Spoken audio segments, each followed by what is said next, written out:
Broadcasting from the Liberatory CPA studios, this is Politics and Profits. I'm Rick Amato. Charlottesville, the mainstream media, and dare I say, establishment politicians on both sides of the aisle are severely criticizing the president, saying that he didn't speak quick enough, he didn't speak forcefully enough, he didn't call out the white supremacists by name clearly enough. That's what the criticism is by both the left and the right and the mainstream media. Is it justified? Is our president a racist? Is he dividing the nation? Join me this time from Washington, D.C. to weigh in on this matter is the host of the Lions radio show and the director of the Urban Family Pastors Network, Mr. Lonnie Poindexter. Lonnie, welcome to the show. Thank you, Rick. Thank you so much for allowing me to be on your show. Now, I know that you and those around you have been weighing in on this issue quite a bit, have been commenting on what you believe is a false narrative against the president on Charlottesville. Why do you feel it's a false narrative, the criticism of him? Well, as I'm sure you know, Rick, there was quite a shock to those on the left side of the aisle, if you want to say it that way. Last year on November 8th, when the brash New Yorker won the election because the faith-based community got off their crusty dusties and decided to go and vote in record numbers at the polls. I think it was 81% of evangelicals that voted at the polls. And black males across America, 14% crossed the aisle and voted their values. And I think it was in Louisiana, it was 16% overall, black male and female, that crossed the aisle. So it says something about the times that we are in.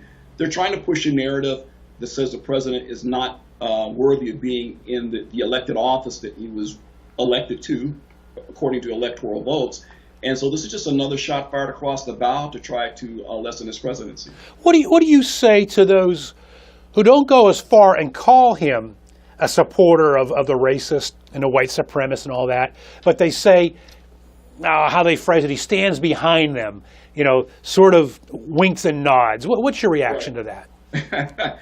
I laugh at that. Having to be an American with the darker paint job, I'm especially sensitive to those types of things for obvious reasons. Yeah. This is ridiculous. The president is not prejudiced. He's been many things, but he's never been prejudiced against folks of different colors. If you look at all the photographs of him with prominent African Americans throughout the many, many years, because he's been in the public eye, 20, 30 years, all of a sudden now he's a racist because he calls it like he sees it. The reality was in Charlottesville, it was both the alt-right and the alt-left, that's the terms they're using now, that could be called out for the foolishness that took place there. And it's really interesting, and I know you noted this as well, Rick, that not a whole lot's being said about Antifa and them carrying clubs and rocks and bottles and things of that nature to a peaceful march. It's simply not being reported. The AP reported on it. The rest of the media ignored it. Exactly. If I had a criticism of Trump on Charlottesville, and it would be when he came out Monday and made it very clear, calling out the characters by names, the wrongdoers by names, saying we do not accept any of their behavior.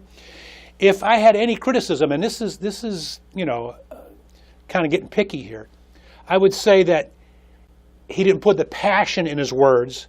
He sounded as if he was reading from a script, a teleprompter, which all presidents do. But I don't know if that's wrong. Your reaction?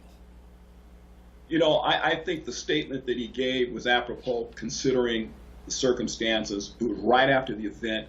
They don't have all the information anyway yet. I think he called out both sides because both sides were doing that. We know from how that was staged. I call it everyone's thinking this is grassroots. You and I both know this was choreographed. It was designed to create the divisiveness that they want to see go across the nation, because it was really interesting. Immediately after that event that took place in Charlottesville, you saw events taking place in other cities across America as well. Absolutely. How do you think we get this message across to the American people with the New York Times and the Washington Post and CNN acting as a roadblock, which they are? Well, I tell my listeners across the nation, as a host of a national radio show, I say you have to look to reputable news services to get a proper perspective. I recommend Christian radio and television. I recommend your show. I recommend shows that get in and dig into the meat of the matter and offer an objective opinion about the current events of the day, and stop rolling with mainstream media who has an objective. We know this. Come on. During the elections on November 8th, they were shocked that Donald Trump won, so much to the point where they didn't have any notes prepared in the likely event that he would win. Exactly.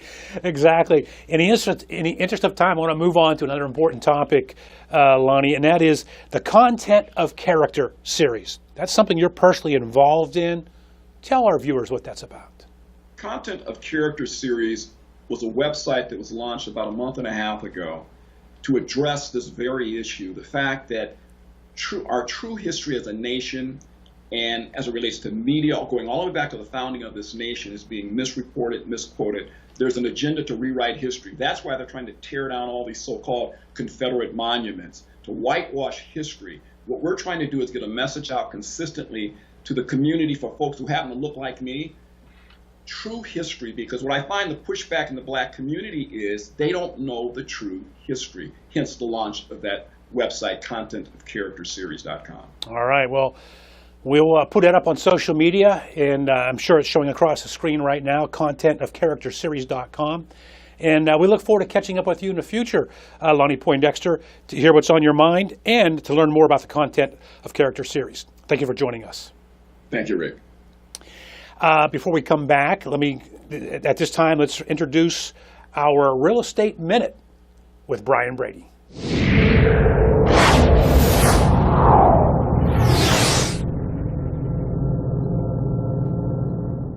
If you're wondering why housing prices are skyrocketing, one of the reasons is that there's more competition from foreign buyers. Last year, Chinese nationals accounted for $27 billion of residential real estate sales, and that number is expected to double by 2025.